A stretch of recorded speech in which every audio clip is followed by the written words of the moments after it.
Oi, gente! Vamos para o nosso quinto episódio já. Nossa, são tantos episódios que eu já me perdi. Quinto episódio, hoje com o Léo. Vou esperar o Léo entrar aí. Oi, Olá, Léo! tudo bem? Bem-vindo! Obrigado. Que Eu que rápido. agradeço. Pois é, Que... você viu o negócio aqui? Esse horário é bom para fazer live. Ontem eu fiz com a Chan Hum, à noite, tava acho que muito sobrecarregado o Instagram, sabe? E aí entendi. deram vários problemas, mas hoje não vai dar não. Léo, você É, sabe que você me enganou?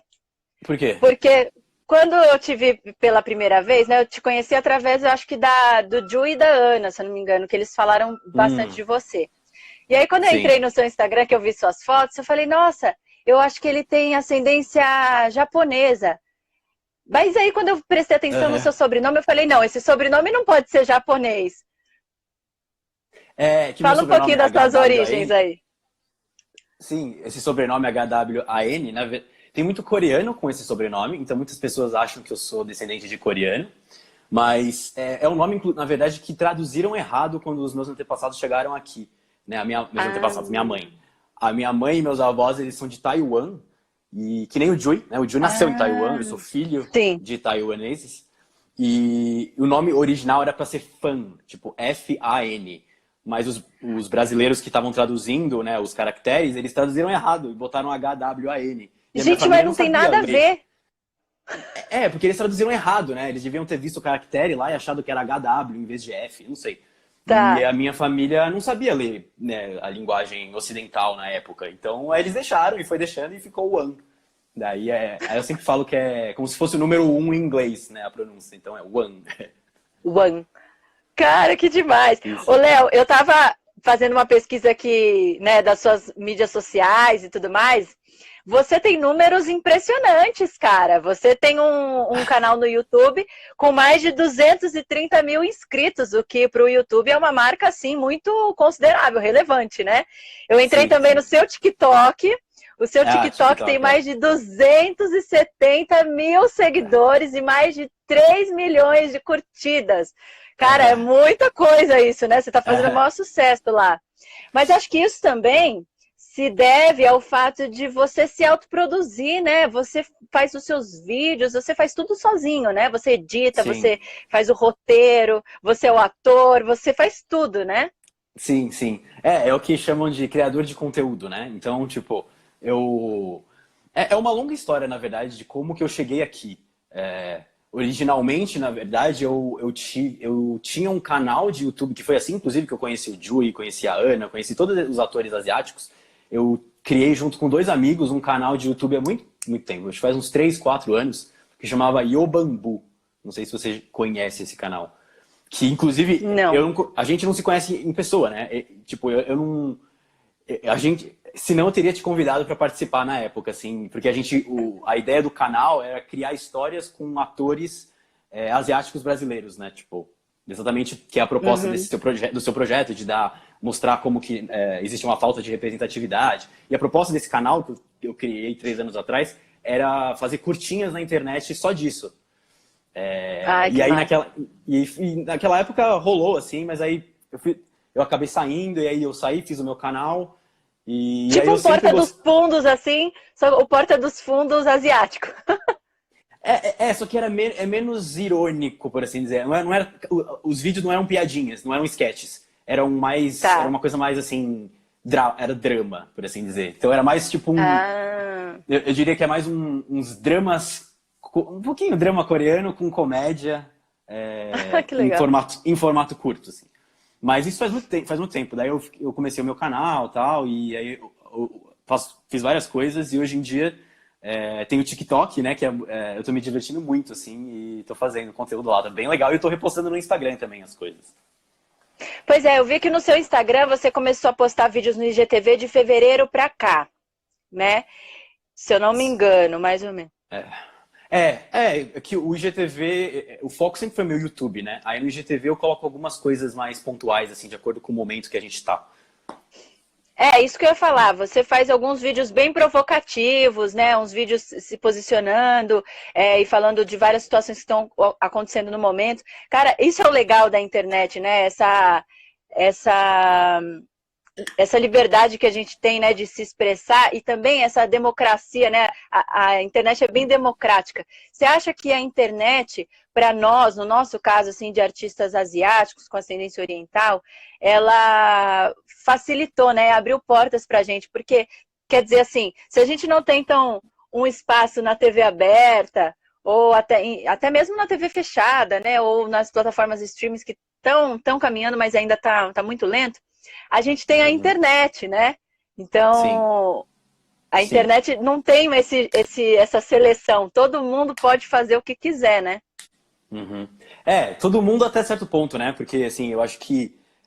aí eu acho que é um privilégio que nós, asiáticos, assim, temos que... É, Os asiáticos, a gente tem uma possibilidade, a gente foi permitido fazer coisas que, por exemplo, a comunidade negra não. Então a gente tem mais, por a gente ter tido permissões, a gente tem mais acesso à educação para aprender a filmar. Eu fiz, por exemplo, fiz faculdade de cinema, a equipamentos, né? Então assim, a gente consegue, né, pelo menos isso. Então assim, a internet é muito boa, realmente democratizou muita coisa. Deu espaço para eu poder falar dessas coisas, mas ao mesmo tempo também eu tive muitos privilégios que talvez outras pessoas não tiveram, né? Então, por isso que é o que está rolando muito agora nesse momento, né? Inclusive de do dar Enem, né? espaço, não, de tudo, assim, eu acho de dar espaço Ah, para sim. pessoas negras falarem, assim, né? Tipo, por exemplo, sei lá, hoje, se eu não me engano, o Bruno Gagliasso, ele tá deixando o Instagram dele para pessoa, todo sábado ele tá deixando pessoas negras tomarem o Instagram dele, todas as redes sociais deles e postarem coisas do que eles quiserem, assim. Então eu acho O que... Paulo Gustavo fez isso com a Jamila também. A eu Ingrid acho que sim. Guimarães também cedeu o Instagram dela. Sim, sim. Cara, isso é um movimento que demorou a acontecer, mas ainda bem que aconteceu, né? Sim, E sim, espero que sim. seja o começo de uma grande mudança, né, Sim, na sim. nossa sociedade. E É, para nós o, asiáticos, né, que a gente é muito legal que assim, a gente pode falar sobre as nossas questões, que nós temos questões que precisam ser faladas, mas a gente também pode, eu acho que é parte do nosso dever também dar espaço para essas pessoas que talvez não tiveram tantas oportunidades para poder falar sobre, né? claro, a Ana postou um vídeo muito legal no Instagram dela hoje. Não sei se você Uhum. já viu, porque faz pouco tempo, foi agora há pouco que ela postou. E falando justamente sobre isso, ela Ah, fez é de uma TikTok, charge né? assim. Eu vi que ela postou, só que eu não Sua, assisti. sua casa tá pegando fogo. Ah, mas e a minha casa, né? Então, assim, foi genial o que ela fez. Até compartilhei nos meus stories. Ô, Léo, a gente passou aí logo naquele início, né, de coronavírus, quando ainda a gente nem estava em quarentena, que não tinha chegado aqui no Brasil ainda. Eu vi que você postou um vídeo, até repostei, né, sobre os chineses que tinham sido proibidos de usar o elevador de social, e eles tinham que usar o elevador de serviço, e aí uma galera também dizendo que estava evitando de ir na 25 de março, e a Ana passou por um episódio lamentável. Eu estava nessa festa com a Ana, a gente não se encontrou porque tinha muita gente, mas eu estava Hum, nessa festa também, que o rapaz uhum, falou para ela, sai, vai para lá com esse coronavírus. O meu primeiro entrevistado aqui na Live Brasileiros, que foi o adolescente talentosíssimo Pedro Gata, que ele é cantor, é ator, ele falou que o pessoal, ele está no colégio ainda, né? Ele tem 14 anos. E alguns tá. colegas do colégio chamaram ele de Corona. Ô, Corona. E eu falei para ele, né? Eu falei, Pedro, isso inclusive, eu compartilhei também um podcast aqui sobre injúria racial, Hum, uma iniciativa da Plus 81, que é um colega meu, Mário Jun, pegou um advogado e fizeram um podcast muito completo, muito esclarecedor sobre injúria racial. E eu queria que você uhum, falasse um pouquinho sobre isso, se você passou por uma situação desse tipo, ou se sim. você presenciou alguma situação desse tipo. No momento agora que tá rolando o coronavírus, eu particularmente não sofri nenhum ataque assim ao vivo, assim, ao vivo. Na internet eu sempre recebo alguns comentários, né? Nesse momento tem aumentado um pouco mais, mas ao vivo eu não passei por nenhum, assim. Mas muitas pessoas me contaram porque eu recebo bastante mensagem de pessoas que passaram por alguma situação e tal. E eu acompanho outros criadores que são asiáticos, assim, principalmente chineses, que passaram por algumas situações. Então, por exemplo, tem a Cici do Pula Muralha, que eu não sei se você conhece, ela é uma youtuber chinesa que ela ensina chinês e ela comentários, assim, super escrotos, assim. Eu acho que isso esse momento do coronavírus que aconteceu de muitas pessoas asiáticas serem vinculadas e se chamarem atenção para você ser asiático. Eu acho que isso mostra muito pra gente como nós não somos brancos, assim. Porque isso é uma coisa que eu falo muito no meu canal, que hoje em dia eu vejo que as pessoas têm mais consciência, mas quando eu comecei o canal do Yo Bambu, há muito tempo atrás, que é esse canal que eu falei, que tem as historinhas de asiáticos e tal, era uma época em que eu sentia que nós, descendentes de asiáticos, nós somos descendentes, mas a gente não tinha muita noção dessa identidade, assim. A gente não parava para pensar sobre como ser filho dessas pessoas que vieram da Ásia, moldaram a nossa vivência, nosso psicológico, a nossa forma que a gente se coloca no mundo, assim. A gente não tinha parado para pensar nessa época. Isso, tipo, 3, 4 anos atrás. E através do Yo Bambu, desse canal, eu comecei a perceber isso. E aí a gente começou, inclusive, a gente mudou o perfil do canal, que era sobre história, era só historinhas de ficção, e começou a falar diretamente sobre ser asiático. Então eu lembro que eu fiz um vídeo, não sei se você assistiu, que chamava Coisas que Asiáticos Brasileiros Sempre Escutam. E aí são tipo... esse eu vi. Então, e aí Só que eu não sabia que era do seu canal. Eu vi, acho que Sim. Alguém compartilhou no Facebook. Sim, a gente compartilhou do Facebook na hora. E esse vídeo, assim, as pessoas, tipo, eu via que muita gente começou, nossa, é real, isso existe mesmo e tal. A gente claramente, existe uma diferença, assim, a gente não é branco, sabe? E aí a gente começou a perceber isso, e aí a gente começou a falar mais diretamente sobre ser asiático, e cada vez mais ressoava com as pessoas. E é muito louco que de 4 anos pra cá, assim, isso não só o meu canal, né? Outras pessoas começaram a falar também, assim, e hoje a gente sabe um pouco melhor, pelo menos na nossa bolha, assim, que tá na internet, artista e tal, a gente fala mais abertamente sobre isso, sobre o fato da gente não ser branco. E assim, eu acho que o coronavírus, ele expõe ainda muito mais isso. Porque se a gente fosse... Se não tivesse uma diferença, não iam gritar para as pessoas na rua volta para a China, ou sei lá, né?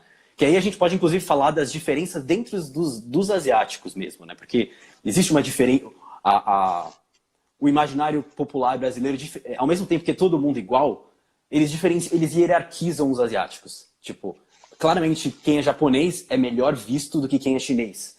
E eu, como descendente de chineses, assim, de chineses e taiwaneses, eu vejo bastante isso, assim. Então, eu acho que esse caso do coronavírus, assim, tá evidenciando todas essas coisas que já existem há muito tempo, vários preconceitos, vários estigmas, assim, que o brasileiro e o mundo eurocêntrico, assim, tem a respeito de asiáticos, principalmente de chineses, assim.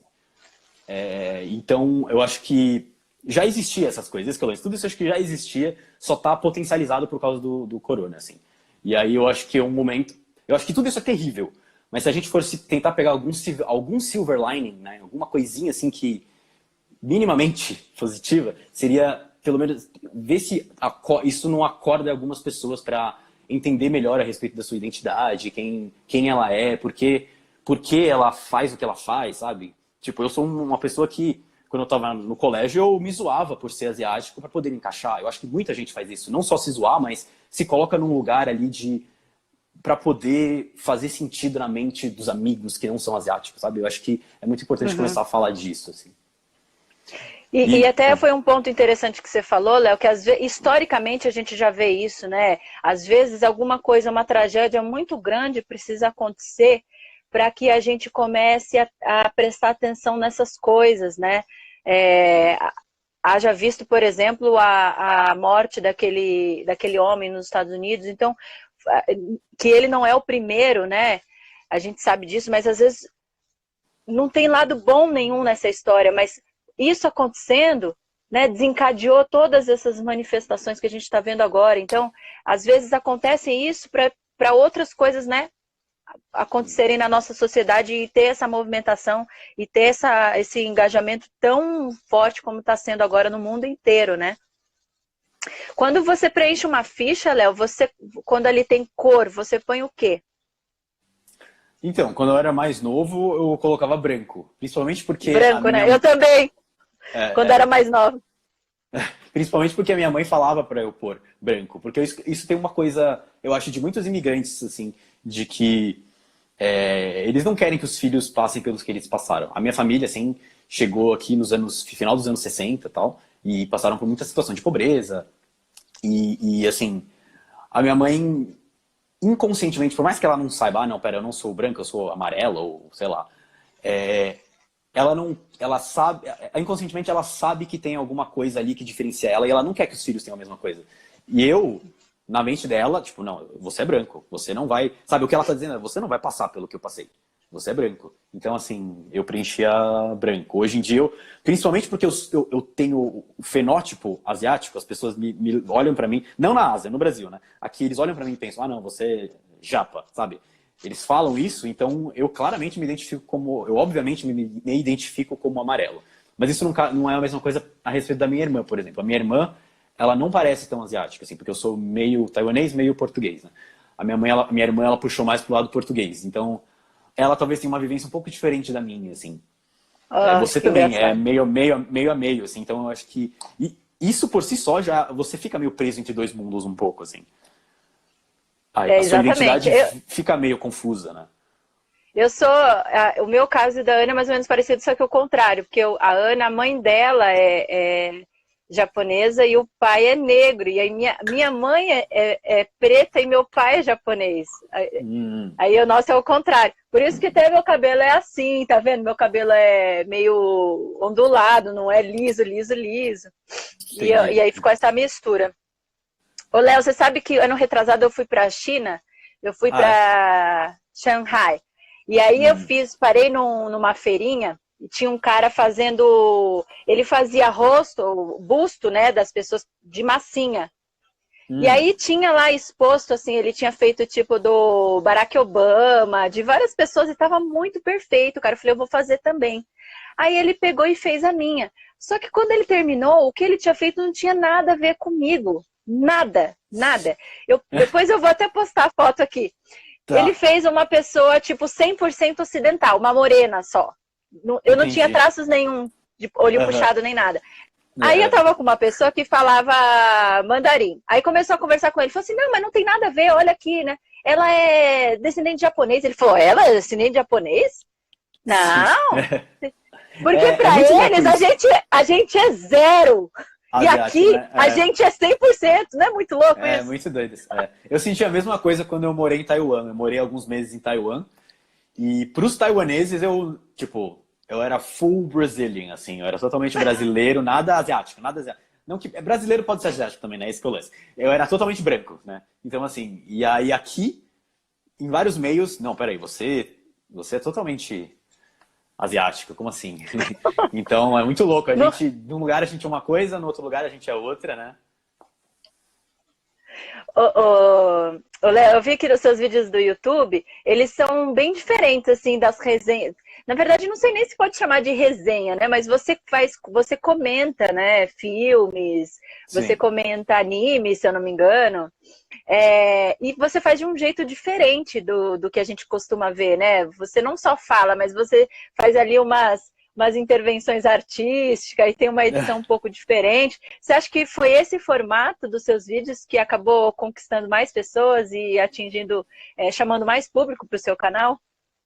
Ah, eu acho que foi uma conjunção de fatores, mas isso tem um peso bem grande.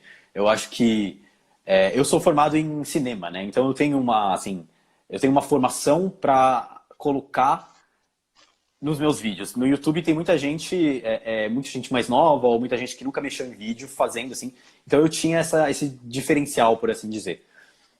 Mas eu acho que o que mais pegava no meu canal, acho que o que realmente fez meu canal assim bombar, é que eu usava cultura pop, eu uso, né, cultura pop, então filmes, séries, quadrinhos, super-heróis, animes, para falar sobre masculinidades. Então eu falava sobre papéis de gênero e falava sobre o que significa ser homem na nossa sociedade atual, assim. E isso tocava muita gente, tocou muitos homens, assim. E então, eu acho que esse foi o meu principal diferencial. E aí a principal coisa que atraiu algumas pessoas, mas aí tinha esse diferencial de eu saber editar e saber ter noção de enquadramento, assim. Mas eu acho que a junção de cultura pop com masculinidade realmente teve muito apelo ao público, assim. Quando você decidiu fazer a faculdade de cinema, você tinha alguma profissão específica em mente? Porque quando você faz faculdade de cinema, você pode ser um milhão de coisas, né? Você pode trabalhar com Sim. um milhão de coisas. Naquela época você tinha uma ideia e hoje você tem outra? Ou você continua tendo o mesmo objetivo de profissão, de carreira? Aham. Não, mudou. Não que mudou, mas eu sinto que eu amadureci um pouco, assim. Bastante, na verdade. Quando eu entrei na faculdade, eu queria fazer uma série de TV. Esse era o meu sonho, assim. Eu quero Ah, fazer uma série de TV. Tanto que durante a faculdade inteira, eu escrevi muito roteiro, assim, de série de TV e tal. E aí eu me formei e eu falei, não, eu quero fazer série de TV, como que eu faço isso? Eu não consigo, né? Eu não tenho contato nos lugares, whatever, como que eu vou fazer isso? Aí mas você queria escrever a série? Você escrever e queria dirigir. dirigir? Escrever e Dirigir, dirigir. cara. Escrever e dirigir. Inclusive na faculdade, eu escrevi e dirigi um curta que foi super legal com o Shao Shen, não sei se você conhece o Shao. É um Conheço. ator também. Nossa, eu tenho uma. Ele mora no Sim. Rio, né, o Shao? Eu tenho uma história Sim. engraçada com o Shao, porque o Shao, ele ia fazer o meu chefe na novela. Só que Ah, aí, de última hora, trocaram ele pelo Takeshi. Foi muito sim, louca essa sim, história. sim. Porque precisava ser japonês, e aí não entendi nada, mas aí eu tive esse O contato assim, Shao é meio. chinês. O Shao é chinês, exatamente. Sim, Então, eu conheci ele na faculdade, inclusive. Ele e a Bia Diaféria, não sei se você conhece, ela também é descendente de japoneses. sim. Já perdi Sim. muitos trabalhos para Bia de publicidade. O Yo Bambu, que era o canal que eu tinha, era com a Bia. Mas de Sim, qualquer ela é forma. maravilhosa. Aí então, inclusive, eu fiz um curtinha, conheci eles dois, e aí eu me formei, e assim que eu me formei, eu falei, como é que eu vou fazer uma série? Na época, eu fiz uma websérie. Eu filmei e se lançou no canal do Omelete, faz muito tempo isso, foi 2013, assim. Ai, que Só que legal. aí, só que aí era muito difícil, assim, era muito esforço para pouco retorno, não estava conseguindo monetizar, não ganhava dinheiro e tal. E aí eu trabalhava em paralelo, eu fazia edição de vídeo para publicidade e tal, que era como eu conseguia ganhar dinheiro. Mas aí foi passando o tempo e eu percebi que eu queria fazer uma série de TV porque eu queria transmitir uma mensagem para as pessoas. Assim. Eu tinha alguma coisa a dizer e eu queria que as pessoas escutassem. E eu percebi E que com atingir vídeos mais curtos na pessoas, internet. né? E eu percebi que com vídeos curtos na internet eu já tinha essa catarse, eu já sentia essa catarse, sabe? Eu não precisava gastar, sei lá, centenas de milhares de reais ou dólares, que seja, para fazer um puta conteúdo para passar uma mensagem. Principalmente porque isso não acontece. O que eu sinto com filmes, série, é assim, você escreve alguma coisa, só daqui a 3 anos o negócio vai estar para as pessoas verem. E em 3 anos você muda muito. Então a minha mensagem que eu vou querer passar provavelmente vai ter mudado, sabe? Eu já vou ter amadurecido, vou ter vergonha do que eu fiz, sei lá. Então eu percebi que a minha personalidade, eu sou muito acelerado, assim, eu falo muito rápido e tal. Então eu percebo que a minha personalidade tinha muito mais a ver com a internet. Tipo, tô sentindo isso, vou fazer um vídeo, lanço. E aí eu já tenho a catarse de as pessoas me escutarem, eu respondo para elas, depois eu passo para outras, assim. Então a internet eu percebi que tinha muito mais a ver com quem eu sou do que um filme ou uma série. E aí eu comecei a investir mais nisso. Eu fiz o Yobambu, depois eu saí do Yobambu, fiz meu canal próprio. E hoje em dia eu tô amando o TikTok exatamente por isso, assim, porque junta uma coisa que eu queria fazer no início da minha faculdade, que é ficção. Eu adoro fazer ficção, eu adoro escrever, com a velocidade, né, da internet. Então eu faço essas histórias super curtinhas, assim, e tá dando super certo, eu gosto muito. Na verdade, faz um mês que eu não posto no meu canal. Eu postava 2 vezes por semana. Eu tô numa pausa porque eu percebi que eu tenho muito mais prazer no TikTok, assim. Que legal.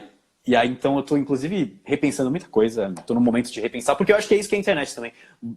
Quem consegue navegar bem na internet é alguém que eu acho que se adapta e entende como é que funcionam as coisas e vai para outras se precisar, assim. E isso sou muito eu, assim. Eu sou muito... eu penso muito dessa forma. Eu acho que cada um pode encontrar... Tem gente que prefere fazer filme, prefere fazer série, prefere uma coisa mais... Eu tenho muitos amigos, assim, que, tipo, preferem um tempo mais pra maturar e amadurecer e aí fazer um roteiro depois de 1 ano ou 6 meses. Eu não sou assim, eu sou mais diretos. E por isso que eu fiz essa... Eu migrei. Imediatista, né? Um pouco... Eu acho que tem a ver um pouco com também como chama? É uma coisa geracional um pouco também. Eu sinto que... E ok, né? Mas, assim, ao passo que você falou de uma coisa muito interessante, que as coisas mudam muito rápido. Às vezes você escreveu uma coisa hoje que amanhã já não tem mais nada a ver. Mas, ao passo que isso acontece também o contrário, de obras que a gente vê aí de décadas atrás, que é totalmente atemporal e que faz total sentido, assim como músicas, filmes, né, etc. Sim. Então, você pensa, de repente, num futuro próximo ou nem tanto, escrever, de repente, um longa ou uma série. Inclusive, tem até aquele programa agora na Globo, tudo bem que passa de madrugada, mas tá na TV aberta, a gente não pode negar isso, que é aquele 01, que é um programa que é um programa bem curto, que passa de madrugada, é apresentado pelo Thiago Leifert. E é um programa, acho que de 20, 25 minutos, que fala só sobre o universo geek. Então, ele fala só sobre jogos, animes, nananana. E é uma coisa inovadora para a TV aberta, se você for parar para pensar. Porque eu nunca tinha visto na TV aberta algum programa assim, apresentado por um apresentador como o Thiago Leifert, falando de um assunto que é tão nichado, né? Então, de repente, num futuro... você pode até começar a escrever para a TV aberta, né, gente? Você tem essa vontade ou não ainda? Voltando lá atrás. Então, vontade eu tenho, mas ao mesmo tempo também, uma coisa que eu aprendi, o meu sonho de fazer uma série era um pouco ingênuo, porque assim, eu sei que você escreve o roteiro, e se você quer lançar uma série de TV, ele vai passar por muitas mãos, ele vai passar por muitos, assim... Tem muitos...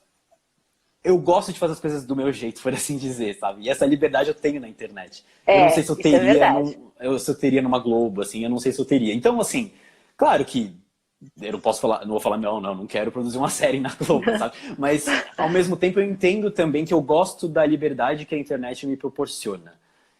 E eu abrir a mão disso? Não sei se abriria. Então, assim, eu acho que tudo depende do contexto, depende de muitas coisas, assim.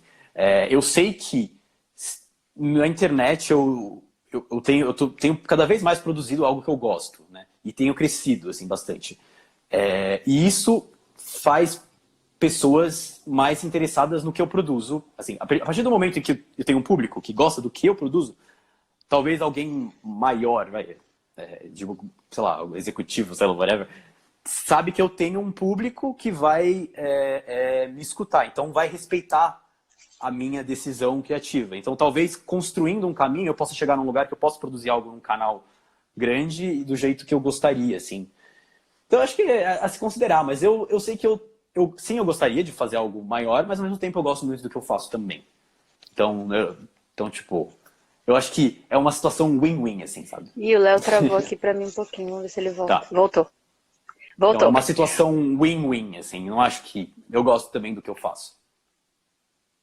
Ô, Léo, e voltando um pouquinho na nossa causa, quando eu pensei assim, em chamar 15 artistas, eu fiquei pensando assim, nossa, tudo bem, a gente vai ter muita coisa para falar, né? Porque cada um tem uma história de vida, cada um tem os seus pontos de vista e tudo mais. Mas a gente vai sempre voltar, acabar batendo numa mesma tecla. E eu acho que isso faz meio parte da nossa vida, esse negócio de ficar batendo na mesma tecla. Que é a tecla do estereótipo, que é a tecla da inclusão, da diversidade, enfim. Só que, em contrapartida, eu acho que isso é muito importante. E quando você luta por uma causa que não é uma coisa tão corriqueira na vida das pessoas normais, assim, até muita gente nunca acho que tinha parado para pensar que a gente tinha essa luta, né, assim, nós. Então, bater na tecla acho que é necessário, né? E até ser repetitivo é necessário, né? Nesse caso. Sim. Assim, com certeza. Eu tô repetindo a mesma coisa há 5 anos.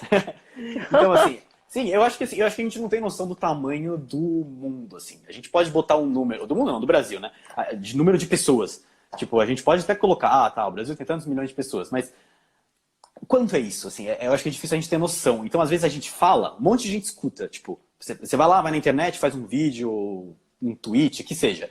Milhares de shares, um monte de gente assiste, milhares de views, milhões de views às vezes.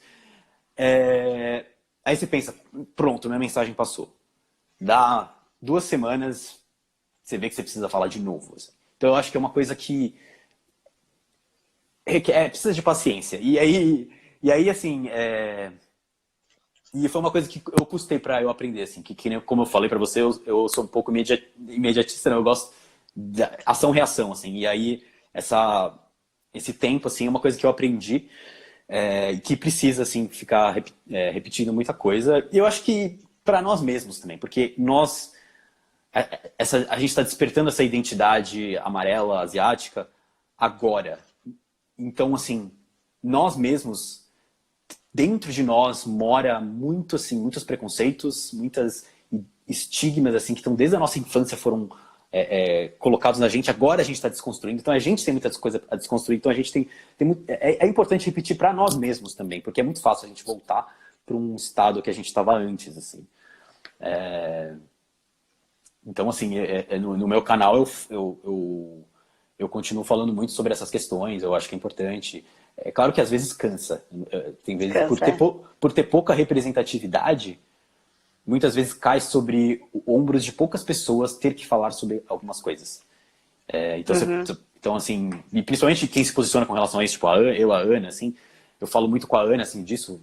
A gente recebe várias mensagens de pessoas, vira e mexe, a gente troca algumas mensagens de tipo, não, olha só, o que a gente faz e tal. Porque, assim, cai sobre poucas pessoas a responsabilidade de ter que falar sobre certas questões. E aí dá uma canseira, assim. Mas faz parte, eu acho. Faz parte. Eu acho que a gente que quer fazer alguma diferença e quer sair também da nossa zona de conforto, a gente tem que, às vezes não, tem que tocar na ferida sempre. Sim. Eu acho que tem que tocar Léo, nas nossas... Oi, não diga. Fala. Eu acho que é importante também tocar nas nossas feridas, né? Que é uma coisa que eu falo bastante, assim, no meu canal, principalmente nesse momento, eu acho que é importante falar, assim, que nós, asiáticos, descendentes, né? A gente foi criado de uma forma bastante racista com relação aos negros. Eu acho que é muito importante a gente desconstruir também esse nosso preconceito. Tipo, sem falar sobre os nossos estigmas que são associados ao nosso fenótipo, mas é importante a gente falar sobre outras comunidades que não são tão privilegiadas quanto a gente. Assim. Inclusive para a gente poder desmontar argumentos de pessoas que querem oprimir eles, usando a nossa história. Então, tipo, por exemplo, eu já falei várias vezes isso. Tipo, o que eu tô falando pra você, eu falei anteontem numa outra live, eu já falei várias vezes, mas eu vou falar de novo, que assim, tem vídeo do presidente, né, falando pra um grupo, uma comunidade negra, tipo, vai estudar, olha pros japoneses, é uma raça que estuda, olha onde eles estão, vai estudar. Então, tipo, eles usam a história asiática no Brasil pra poder oprimir grupos menos... grupos marginalizados, sabe? E é por isso que é importante a gente falar da nossa identidade, pra gente poder chegar e falar, não, isso aí que você tá falando tá errado, não usa a nossa história pra justificar a sua meritocracia estúpida, assim, sabe? Porque, assim, porque a gente é a nossa vivência, sabe? Tipo, não faça isso. Então é importante falarmos sobre nós pra podermos, inclusive, desconstruir, desmontar argumentos falaciosos como esses do presidente e, tipo, de inúmeras pessoas, assim. Exatamente. Usar nosso lugar de privilégio para, né, Léo? Ó, o Kitamura está dizendo assim: sinto vontade de fazer faculdade de cinema, mas tenho medo de não conseguir entrar no mercado de trabalho. O que vocês acham disso? Eu acho que assim... Se autoproduzir. Quando eu ia fazer faculdade de cinema, o YouTube surgiu em 2005, eu me formei em 2007 do colégio. E tinha vários outros amigos meus que também queriam fazer cinema. E eles ficavam, não vou fazer cinema, porque não vai ter mercado e tal, assim. E eu fiz, assim. E o lance surgiu a internet, surgiu YouTube. Hoje em dia, o que eu aprendi na faculdade de cinema, você não precisa trabalhar com cinema. Tipo, eu aprendi a mexer, enquadramento, eu aprendi um monte de coisa. E, tipo, a gente tá literalmente falando agora em vídeo. A gente tá numa quarentena que a gente, sem vídeo, sem cinema, a gente não estaria sobrevivendo direito, assim, sabe? Então, Uhum. o mundo muda muito rápido. Você não sabe se agora a faculdade que não vai dar dinheiro, amanhã não vai ser a faculdade que mais vai dar dinheiro. Tipo, e o contrário também é válido. Uma faculdade que, tipo, hoje, nossa, dá muito emprego, amanhã pode ser que se torne obsoleta. De novo, repetindo, as coisas mudam muito rápido. Então, é difícil prever, sabe? Então assim, se não dá para prever, se você não consegue prever como vão ser as coisas, faça o que te...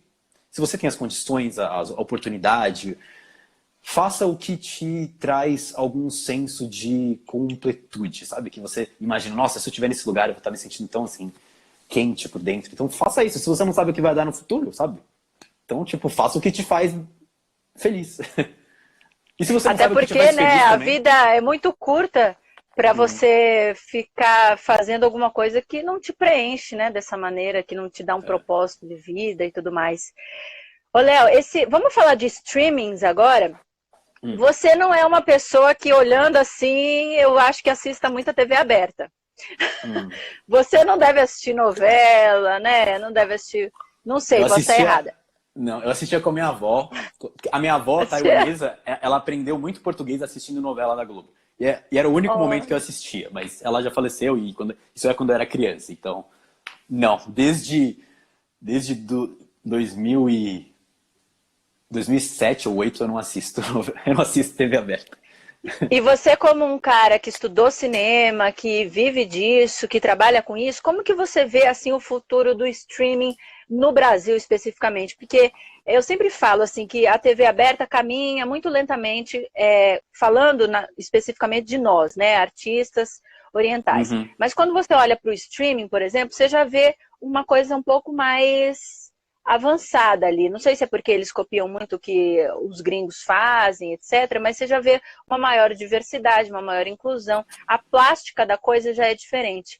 Você vê o streaming, assim, num futuro próximo, como algo muito bom para nós artistas com essa ascendência oriental? E você também vê no streaming, por exemplo, possibilidades de repente, ter programas ao vivo, como que você acha que vai ser o futuro, por exemplo, desses Netflix, o Globoplay, Ixi. Amazon Prime da vida? Uhum. Eu acho que essa é uma pergunta bem complexa. Tipo, tem inúmeras respostas e eu não vou responder aqui, eu posso falar a minha impressão sobre. Peraí, primeiro falando do futuro dos streamings, assim. É que isso é uma pergunta realmente, assim, que eu me interesso muito por isso. Então eu busco bastante, assim. Então, eu acho que é que o vírus meio que paralisou tudo, né? Mas a gente tá no meio de uma super batalha de streamings, né? Que tipo, Netflix, aí vai surgir a Disney Plus, a Amazon Prime, aí tem várias coisas assim, Hulu, sei lá, e tá uma puta disputa, e a gente, como consumidor, a gente tem que assinar um monte de coisa. Então, tipo, e a proposta inicial dos. E o lance é que, assim, há muito tempo atrás existiam vários canais, né? Vários canais e tal, e aí a proposta do streaming foi exatamente acabar com isso tipo, aí você tinha que alugar. E a proposta do time é acabar com isso e não, tem tudo aqui no Netflix. Ó. Com o Netflix você consegue ver tudo, você só assina uma coisa, você não precisa assinar um monte de canal, um monte de pacote para ter o Plus e não sei o que, você só o Netflix. Só que agora o que está acontecendo é que parece que a gente está voltando ao que era antes. Tipo, você tem que assinar um monte de coisa para poder ter acesso a todos os programas que você quer. Tanto que tá ressurgindo a pirataria, assim, tá voltando. A galera tá voltando a baixar torrent e tal. Nunca parou, mas tá voltando, tá mais. Porque as pessoas não... Eu vou gastar, tipo, R$ 15 nesse streaming, 30 nesse aqui, sabe? Tá voltando a ser o que era antes. Então eu acho que a gente tá no momento de definir o que vai ser, assim. Ou eles vão batalhar até a morte, vai sobrar um ou dois. Ou vai mudar o esquema todo. Um Eu vai sei que comprar o outro, né? um vai comprar o outro, a Disney vai dominar o universo, sei lá, tipo, né, que tem até aquele meme que a Marvel é da Disney, né? E tem o meme do Thanos, você viu nos Vingadores, o Thanos tem os anéis, a Disney tem um meme que é o Mickey com todas as empresas, assim. Então, tipo, eu acho que pode rolar uma coisa assim, com relação Ou o aos Google, né? realmente não sei, assim. Porque no Google tem o YouTube, né? E o YouTube TV, aqui acho que não tem, no YouTube TV lá fora, ele é bem forte, assim. E ele consegue acessar vários canais. Então pode ser também, pode ser. O que eu acho que assim, o streaming tá chegando num momento que ele precisa dar uma reformular, porque vai acontecer alguma coisa. A gente tá no meio de uma batalha de streamings. E aí, peraí. E aí você tinha me perguntado com relação Para nós, assim, não só como atores, tá? Estou dizendo assim, o streaming no geral, também para a inclusão de roteiristas orientais, diretores de fotografia, tudo. Então, eu não posso...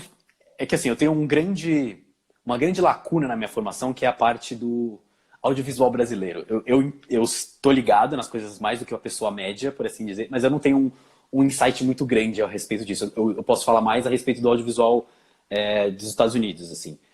E eu não sei se a sua pergunta é com relação ao brasileiro especificamente, mas eu acho que existir mais representatividade dos streamings, eu não sei se tem a ver muito com o fato de ser streaming, e mais com o fato de ser um movimento por lutas. As lutas, os movimentos sociais estão mais fortes hoje em dia, inclusive pessoas asiáticas. Então, o público está mais assim esperto. Então, quando você assiste um filme, sei lá, um filme dos anos 2000, sei lá, The O.C., em Orange County, que é a Califórnia, na Califórnia existe uma imigração gigantesca de chineses. Então tem muitos asiáticos. Você assiste The O.C., a série The O.C., para quem não conhece, que é muito novo assistindo aqui, a série The O.C. era uma série que existia nos anos 2005, 2007, assim.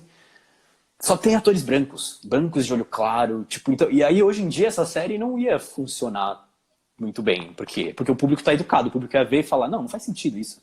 Qual o sentido de, sabe? Então, eu acho que o público está mais educado por conta dos movimentos sociais de várias frentes.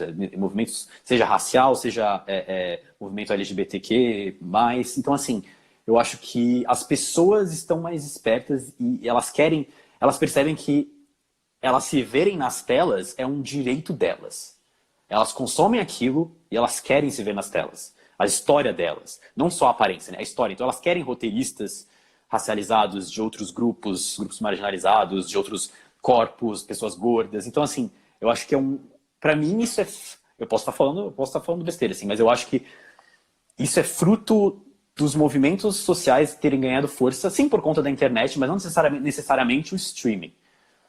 É o que eu penso. Assim.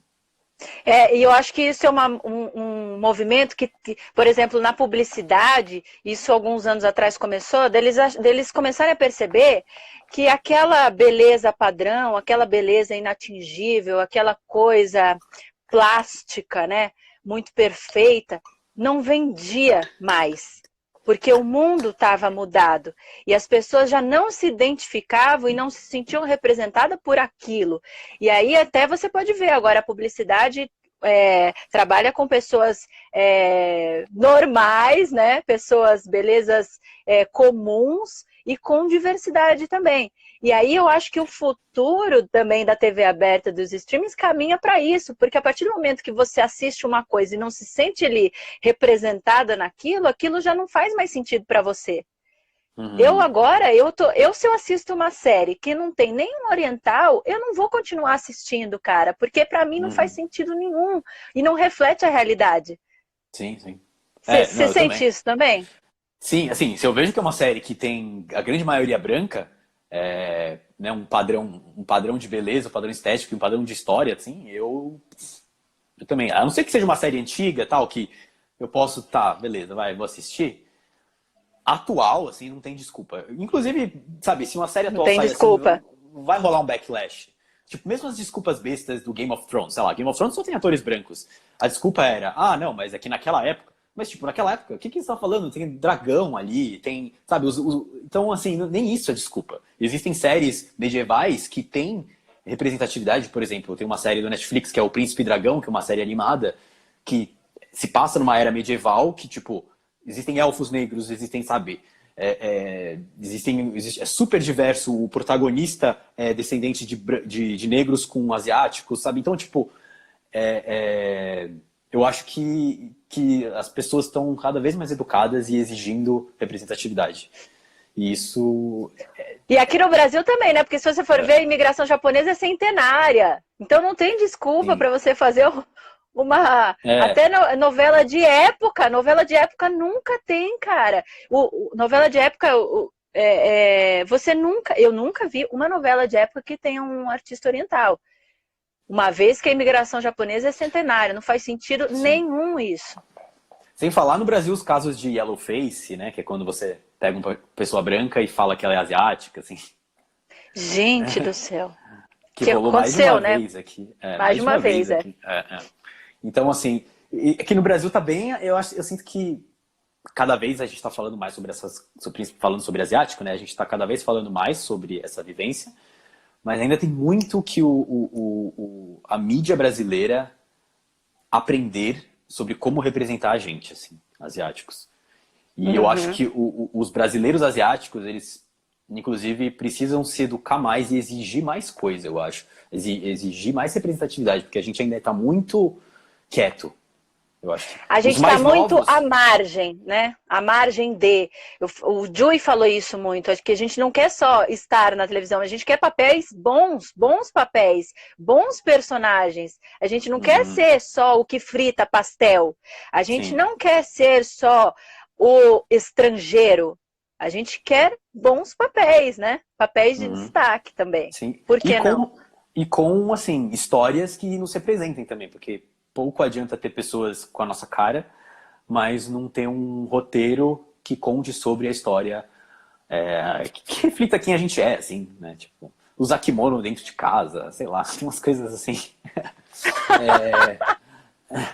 Assim, o lance é, de novo, eu não assisto novela, mas eu vejo as coisas que as pessoas me mandam, assim, e eu sei que muita gente assiste, e muita gente pauta a sua realidade em função do que vê na TV. Então, vê que, não, uma pessoa assim dorme de kimono e come sushi todo dia, então, provavelmente, no mundo real, as pessoas são assim. Eu tenho certeza que tem descendentes de asiáticos aqui no Brasil que comem menos sushi do que um brasileiro branco de classe alta, assim. Tenho certeza. Sabe, o cara que vai lá... Tenho certeza, absoluta, assim. Ele vai nos rodízios japoneses, ele vai lá, vai 3 dias por semana, sabe? Inclusive, a minha culinária preferida é mexicana. Todo mundo fala assim, você... Claro, né, que sua comida preferida é comida japonesa, né? Sushi, sashimi. E não é, até porque a gente come isso desde que a gente nasceu. A gente não come isso de 2010 pra cá, que nem o resto dos brasileiros. Às vezes tem gente que nem aguenta mais sushi. Com certeza. Porque come isso desde que nasceu. Isso também eu acho que é uma falha também em partes também no nosso ensino fundamental, assim, que a gente deveria aprender um pouco mais a história menos eurocêntrica, assim, a gente devia aprender outras histórias também. Histórias sobre o Japão, sobre a China, sobre a Coreia. A gente devia aprender mais sobre a nossa imigração aqui, sobre como as pessoas são enxergadas. Inclusive, eu indico ler mais. Assim. Por exemplo, esse aqui é um livro que eu tô lendo, que eu tô terminando, que é muito bom, que chama Matizes do Amarelo, que fala sobre como... Vamos dar print aí nesse livro, já dica de leitura. Que é do Rogério Dezen, que fala sobre como foi construído os estigmas e os discursos sobre os asiáticos aqui no Brasil. Então é muito interessante, mostra inclusive como no Brasil a gente não recebeu chineses aqui por conta de um preconceito da aristocracia brasileira que não queria trazer essa raça suja para se misturar com os brancos daqui. Então, assim, tem muita coisa na nossa história que a gente não sabe, simplesmente porque não aprendemos. Eu acho que é muito importante a gente buscar isso. Tipo, os japoneses foi permitido a entrada aqui porque a aristocracia branca brasileira acreditava que os japoneses eram os brancos da Ásia, eram os melhores. E o próprio japonês se achava os brancos da Ásia, né? Que eu acho que aí também isso é uma coisa que a gente deveria estudar. Como que o Japão, são os brancos da Ásia, expansionistas, que mataram uma galera, assim, sabe? Então, tipo, eu acho que tem muita coisa que a gente não sabe que é importante a gente estudar.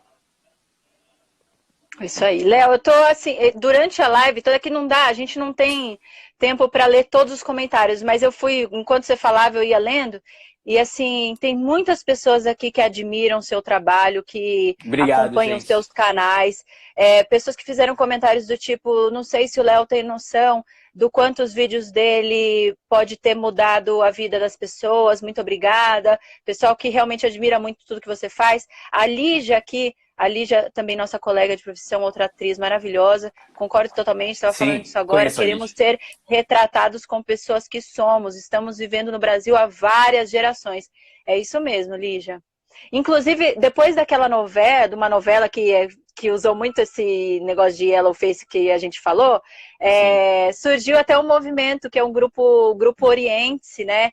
Que Eu fiz um vídeo você parodiando essa novela fez? na época, se alguém quiser ver, porque é muito legal o vídeo.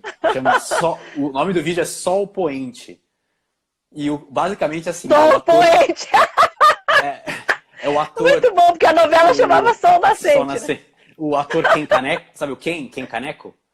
Sim, É o sim, sim, ator, é sim. o Ken Caneco, ele é o líder da máfia italiana.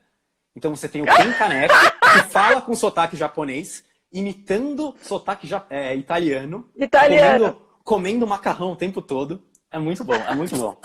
Onde que tá esse vídeo, Ele Léo? fica falando, o Ken fica falando assim. Maquê!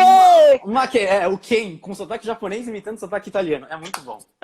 Se você escrever Sol Poente no YouTube, eu acho que já aparece. Gente, vamos assistir então, porque, ó, a gente tá caminhando pro final, mas o que eu sempre falo no final dos vídeos é o seguinte, como que as pessoas podem nos ajudar, nós, artistas, com ascendência oriental. Assistam os nossos vídeos, deem like, se inscrevam no canal do Léo, curtam a página do Léo, comentem os vídeos que o Léo faz, mandem para os amigos, sigam o Léo nas plataformas, no TikTok, no YouTube, no Instagram, porque é assim, gente, é divulgando o nosso trabalho e tentando, né, atingir o maior número de pessoas, é que a gente vai ter voz de alguma forma, né, também. Então é isso, Sim, sim. compartilhem, né, prestigiem o nosso trabalho aí.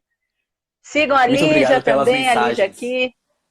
A galera curte muito você, Léo. Eu quero muito te agradecer Sim. por todo o serviço que você faz, né? Tanta gente aí fazendo um desserviço, você está fazendo um serviço muito importante, não só para a nossa comunidade, para a nossa sociedade, para a nossa classe artística, mas também para muitas outras minorias. Você toca em muitas feridas, fala de muitos assuntos que precisam ser falados, e como você tem toda essa boa articulação, criatividade, e tem esse talento, e não só talento e dom, mas estudo também, né? Porque a gente fala, ele tem o dom. Não, ele estudou pra caramba. Então, só tenho que te agradecer, principalmente também por ter topado participar aqui do projeto. Sim, eu agradeço o espaço, que acho muito legal que você está fazendo esse projeto, acho que é muito importante o movimento de cada um de nós, né? Eu acho que é muito legal que você consegue, através disso aqui, unir mais todas as pessoas que participaram e pessoas que estão assistindo também, porque eu acho que é importante a união, né? Eu acho que isso é uma das razões do nosso movimento não ter crescido tanto. Poderia ter crescido mais por conta de que nós temos asiáticos, temos muitas diferenças históricas também. Tipo, a gente não é todo mundo unido, né? Tem japonês, tem chinês, então assim, eu acho que é importante a gente tentar se unir. Pelo menos nossos pais não fizeram isso, talvez a gente pode fazer, quem sabe. É clichê, mas é verdade que juntos somos mais fortes, né, Léo? Sim, sim, com certeza. Juntos seremos ouvidos com mais facilidade. Então, Léo, um beijão para você. Muito, muito, muito obrigada por ter participado. E Eu que vão lá, agradeço. sigam o Léo, assistam as coisas do Léo, que são muito legais. Vale muito a pena. Obrigado, Bruna. Beijo, Léo. Obrigado, gente. Obrigada a todo mundo que participou, ficou aí com a gente até agora. Um beijo, bom final de semana. Tchau! Tchau.